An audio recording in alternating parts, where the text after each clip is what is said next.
Good noon my dear students, कैसे मेरे सारे बोल्ड स्टूडेंट्स।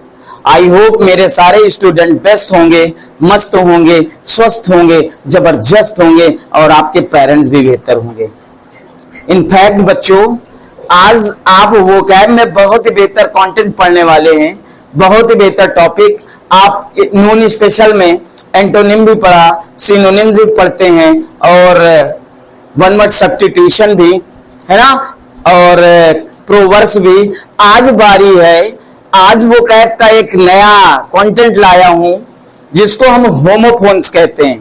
क्या कहते हैं? होमोफोन्स। अब होमोफोन्स को आपको समझना है, जो कि बहुत ही इंपॉर्टेंट टॉपिक है। होमोफोन्स ऐसे शब्द जिनका उच्चारण एक समान हो, ऐसे शब्द जिनका उच्चारण एक समान हो लेकिन अर्थ और वर्तनी भिन्न भिन्न हो, जिनका अर्थ अलग अलग हो, भिन्न भिन्न हो, होमोफोन्स कहलाते हैं। क्या होमोफोन्स की डिफाइन पता हो गई? फिर से एक बार रिपीट कर रहा हूं, समझिएगा please, try to understand everyone.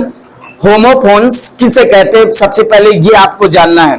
तो ऐसे शब्द जिनका उच्चारण एक समान हो, जो बोलने में एक जैसे लगे लेकिन उनका अर्थ अलग अलग हो, भिन्न भिन्न हो, होमोफोन्स कहलाते हैं। क्या ये बात समझ में आ गई?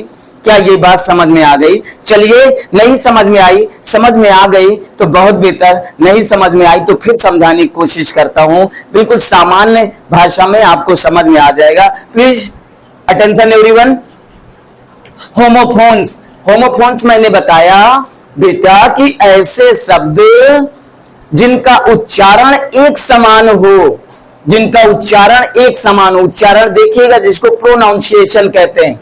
एक्सेप्ट, एक्सेप्ट, देखिए शब्द बोलने में एक जैसे लग रहे हैं ना, एक्सेप्ट और एक्सेप्ट बोलने में एक जैसे अर्थ लग रहे हैं लेकिन इनका अर्थ अलग है। देखिए इनका अर्थ अलग है। एक्सेप्ट मीन्स स्वीकार करना और एक्सेप्ट मीन्स सिवाय।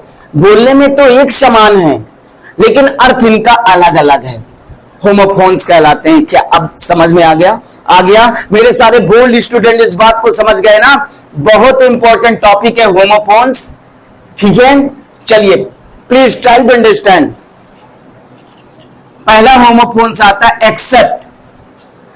एग्जाम में आ गया एक्सेप्ट और एक्सेप्ट, तो अब आपको देखना है एक्सेप्ट मीन होता है स्वीकार करना, ACCEPT। एक्सेप्ट मीन क्या होता है? स्वीकार करना। तो एक सेंटेंस प्रिपेयर कर लेते हैं, हम प्रिपेयर करते हैं कि जिसमें एक्सेप्ट शब्द आ जाए, जिसमें एक्सेप्ट शब्द इंक्लूड हो जाए, शामिल हो जाए। तो आई विल सून एक्सेप्ट, मैं शीघ्र ही स्वीकार करूंगा या अवश्य स्वीकार करूंगा, माई ऑफर, अपना प्रस्ताव, मैं अपना प्रस्ताव शीघ्र ही स्वीकार करूंगा। तो यहां पर देखिए स्वीकार करना आ गया ना, आ गया ना, बात समझ में आ गई। अब इनका डिफरेंस आपको समझना है। एक्सेप्ट बोलने में एक समान है, देखिए ई, लेकिन स्पेलिंग अलग है। देखिए EXCEPT, एक्सेप्ट मीन होता है सिवाय। क्या होता है? सिवाय। तो एक्सेप्ट यू, तुम्हारे सिवा, ऑल केम हियर, सभी यहां आए, तुम्हारे सिवा, except you all came here, तुम्हारे सिवा या सिवाय तुम्हारे सभी यहां आए। तो एक्सेप्ट का यूज हुआ ना इस सेंटेंस में, हुआ ना यूज, वेरी गुड। नेक्स्ट दूसरा नंबर एक्सेस। एक्सेस माने क्या होता है? पहुंच। क्या होता है? पहुंच। जैसे इसका एक एक्सेस इंक्लूड करेंगे एक सेंटेंस में, he has no access to me, he has no access, उसकी पहुंच नहीं है, टू मी, मेरे पास तक, उसकी पहुंच मेरे तक या मेरे पास तक नहीं है। बात समझ में आई? इसलिए यहां पे एक्सेस देखो आया है, अंडरलाइन कर देता हूं तो आपको समझ में आ जाएगा और बेहतर तरीके से। ये अब इसके बाद देखिए, इसको भी एक्सेस बोलेंगे लेकिन मीनिंग्स अलग है। EX, ये देखो ACCESS है, ये EXCESS, एक्सेस इसको भी बोलेंगे। मीन क्या होता? अधिकता। ये एक्सेस पहुंच और ये एक्सेस अधिकता। तो excess of everything is bad. क्या बताएंगे? हर चीज की अधिकता इज बैड, गंदी होती है।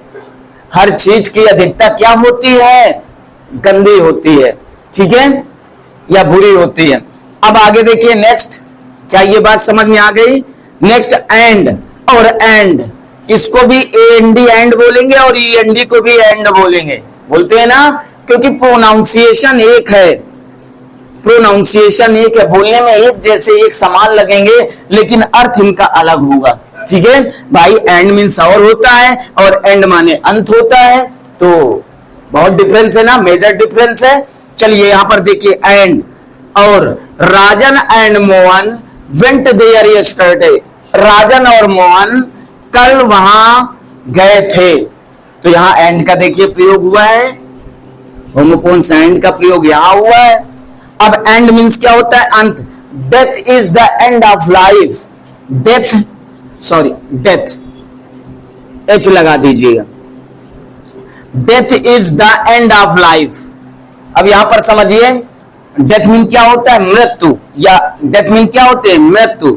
Is the end of life, जीवन का अंत मृत्यु है, जीवन का अंत मृत्यु है बेटा, जो कि शाश्वत सत्य है कि जिसका जन्म हुआ है उसकी मृत्यु निश्चित है, ये शाश्वत सत्य है।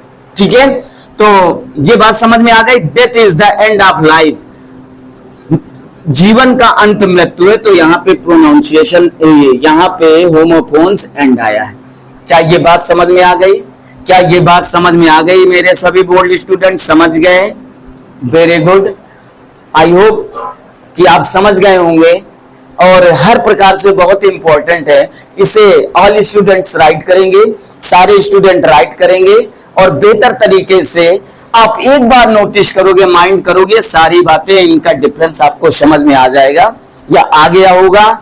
That is wonderful. Right now सभी लोग इसे लिखेंगे और बेहतर तरीके से नोट तैयार करें। जो भी आप पढ़ते हैं उसको लिखिए, उसको लिखिए, अभ्यास करिए, आपके माइंड में बिल्कुल फिक्स हो जाएगा, और धीरे धीरे आपकी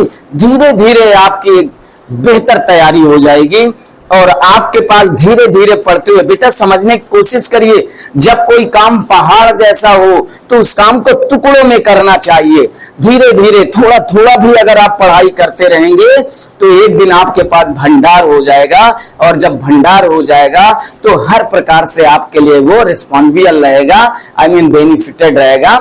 क्या बात समझ में आ गई? समझ में आ गई? प्लीज राइट नाउ इसे लिखिएगा और बेहतर तरीके से पढ़ाई करिए, बिल्कुल जिद और जुनून के साथ पढ़ाई करिए। Thank you so much, thank you so much watching from my video. Always go ahead. जय हिंद, जय भारत, वंदे मातरम।